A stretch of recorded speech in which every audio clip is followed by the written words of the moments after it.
Here is why I did not pursue ophthalmology, what I liked, what I didn't like, and whether or not you should pursue it. Keep in mind, this is my personal, biased, highly subjective take of ophthalmology.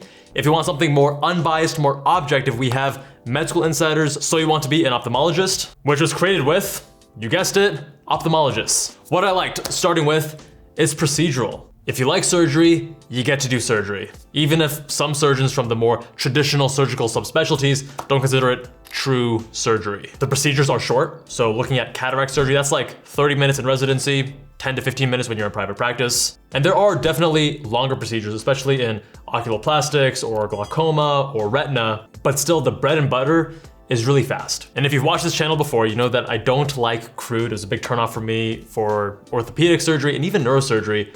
Ophthalmology, very precise, very much working with small details. Procedures are also generally outpatient, so you're not having to deal with inpatient admissions, and the outcomes are pretty good. So if you enjoy working with your hands, it's not a bad gig because first of all, the patient's super grateful. You get to do a lot of faster procedures. And since they're also usually quite successful, you feel highly accomplished, like you're making a big impact in these patients' lives because you are. Number two, patients are highly motivated. They know how much they value their vision and what's at stake because vision is generally the #1 most valued sense that people have. And when they see it threatened, they take care and are motivated to make the changes. And I remember in things like primary care, talking about diabetes, lifestyle modifications, it can be really frustrating to deal with the same patient 9 months later, feeling like you didn't make any progress at all. And that's why these other preventive measures, things like blood pressure, cholesterol, your metabolic health, they're more abstract. And therefore it's easy to get on that motivational interviewing seesaw, just going back and forth, back and forth. Your patients are mostly gonna be quite grateful because imagine that you can't see well, and then after some routine cataract surgery,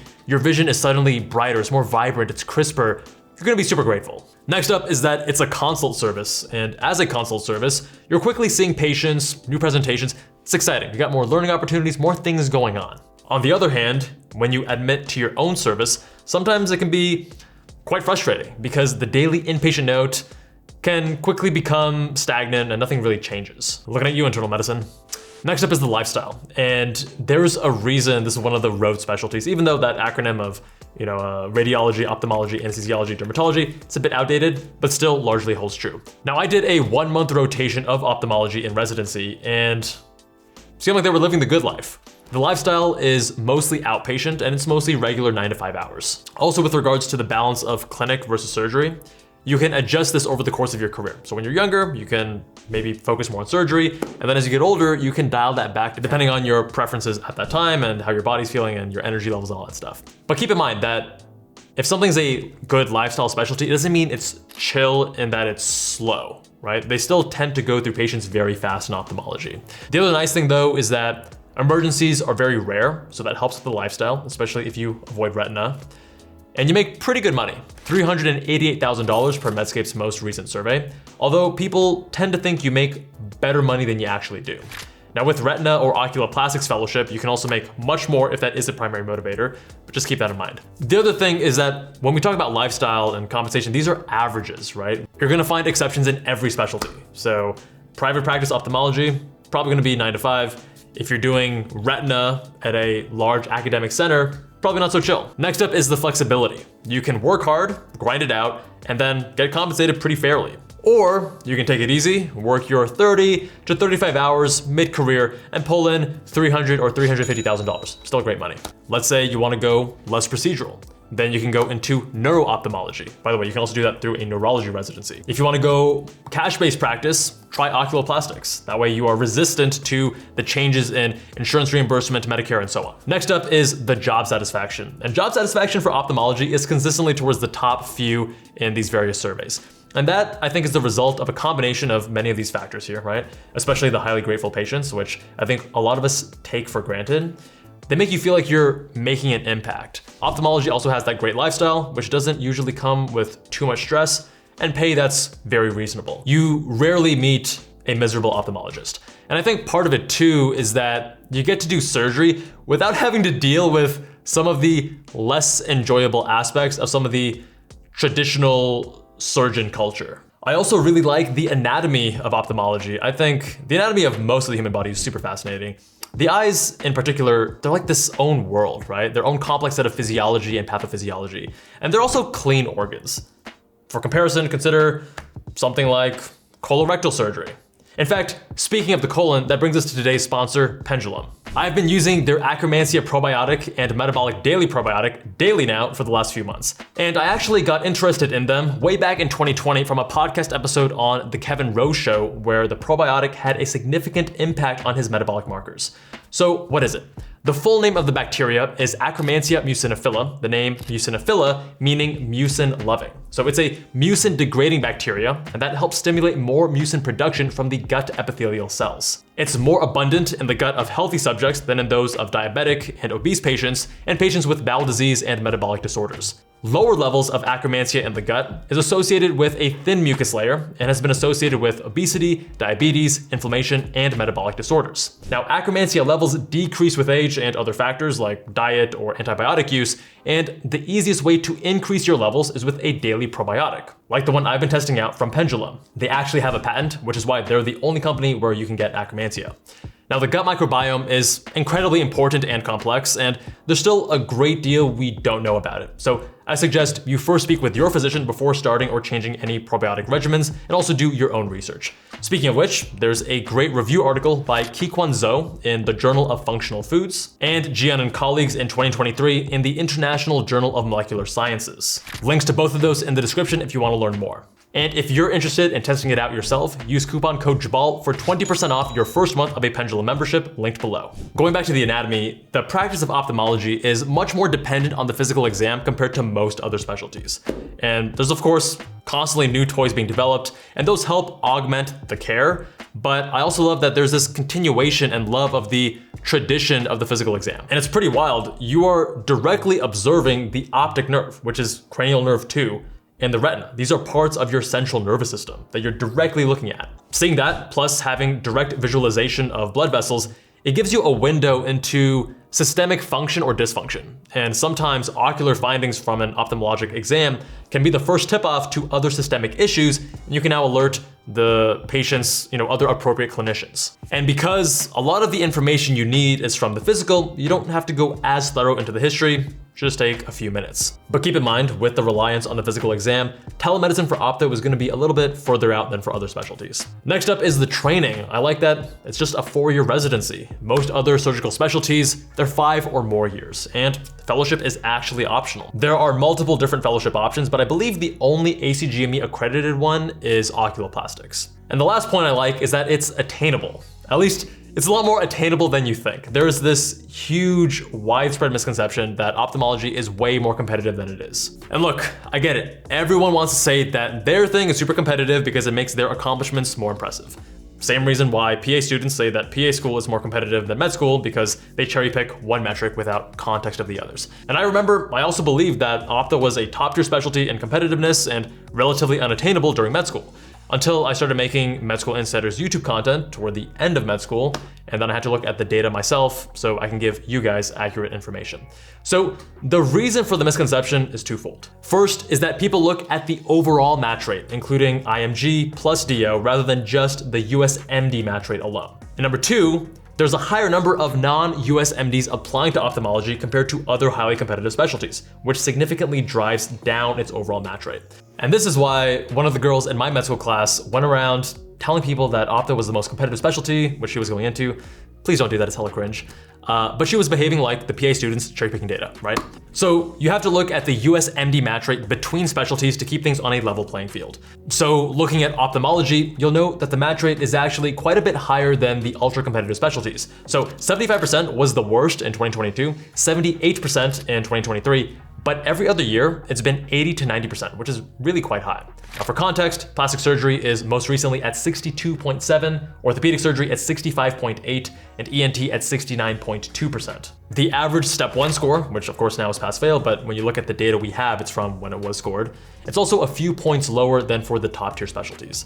So the NRMP publishes thorough data in charting the outcomes every 2 years, and we're due soon, here in 2024. Whenever that new data comes out, we will publish the data as we always do in our spreadsheet and rank the specialties based on the data, not based on subjective opinions, and you can see it for yourself linked below. But keep in mind, Ophtho doesn't use the NRMP, they have their own match process, and some of the data we use isn't available for the specialty. However, based on the data available right now, it's likely a tier 3 specialty out of a total of 5 tiers, which I outlined in this blog post right here. But keep in mind that blog post was based on 2020 data, so the tiers have changed a little bit. But based on more recent data, out of the 20-something specialties we have, it's around number 7 to 9-ish, around urology, vascular surgery, and interventional radiology in terms of competitiveness. Now next up, what I did not like, but for all the pre-meds who might be feeling discouraged by the process, good news, we have some amazing course offerings at medschoolInsiders.com/courses. Our MCAT course now has 3 full-length and 2 half-length practice tests. It comes with MEM for free for 6 months and a bunch of other goodies. We have a new Casper course as well, and it's the first of its kind, providing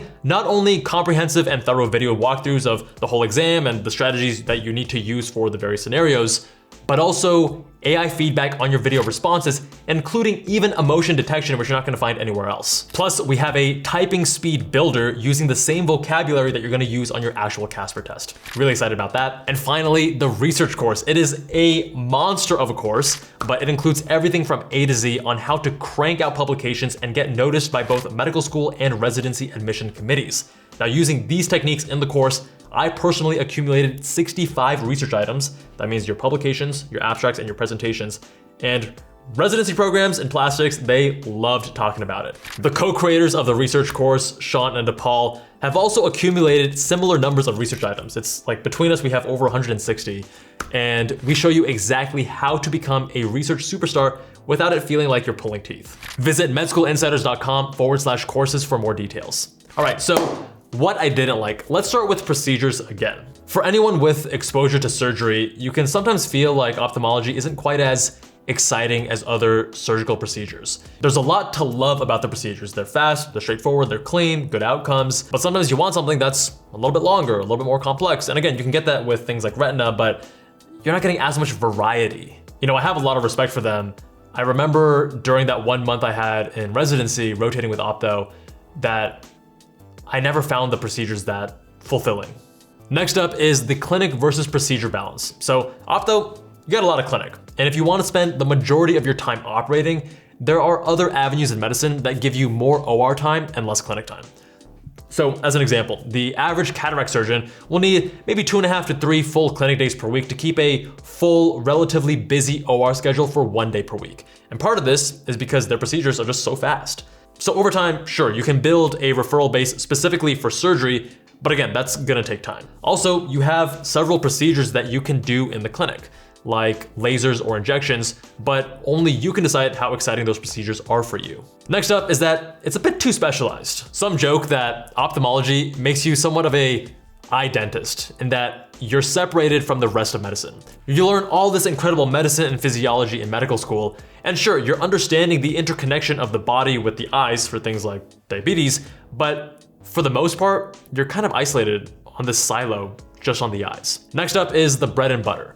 Dealing with the management of chronic diseases like glaucoma, AMD, diabetic retinopathy, keratoconus, Fuchs, idiopathic intracranial hypertension, and so on. Many of these things can be a bit tedious, although remember, patients are going to be incredibly grateful after something like cataract surgery. Whenever it comes to choosing a specialty, I always urge students, consider the bread and butter, because that's going to be most of your day-to-day. It's not going to be the sexy zebras. And the bread and butter in Ophtho, for me, isn't as exciting as the bread and butter in some other specialties. Which brings me to the next point of patient volume, because it's not just the type of bread and butter, but also the amount of that bread and butter. So the volume. And sure, you're a consult service for inpatient, but most of ophthalmology is gonna be outpatient, and you're going through a lot of patients per day. You have a high volume of, let's say, 30 to 50 patients per day, which can make you feel really rushed. Again, going back to lifestyle, when you're working, you're definitely working, you're going fast, but you're getting constrained to the hours in your clinic or in your OR schedule. Next up is the physical exam, and I still think the emphasis on the physical exam is very much a pro, but keep in mind that in certain situations, this will be a slight con,